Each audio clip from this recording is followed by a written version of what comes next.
I saw in the visions of my head upon my bed, and behold, a watcher and an holy one came down from heaven. He cried aloud and said thus, Hew down the tree and cut off his branches, shake off his leaves and scatter his fruit. Let the beasts get away from under it, and the fowls from his branches.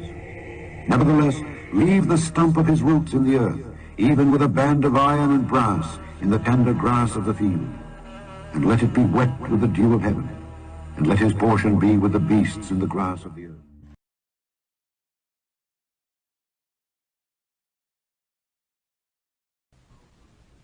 And it came to pass in the 11th year, in the 3rd month, in the 1st day of the month, that the word of the Lord came unto me, saying, Son of man, speak unto Pharaoh king of Egypt, and to his multitude, Whom art thou like in thy greatness?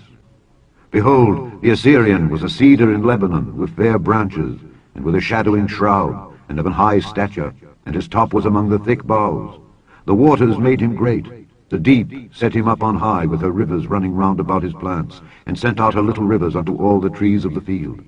Therefore his height was exalted above all the trees of the field, and his boughs were multiplied, and his branches became long, because of the multitude of waters, when he shot forth. All the fowls of heaven made their nests in his boughs, and under his branches did all the beasts of the field bring forth their young, and under his shadow dwelt all great nations. Thus was he fair in his greatness, in the length of his branches, for his root was by great waters. The cedars in the garden of God could not hide him. The fir trees were not like his boughs, and the chestnut trees were not like his branches, nor any tree in the garden of God was like unto him in his beauty.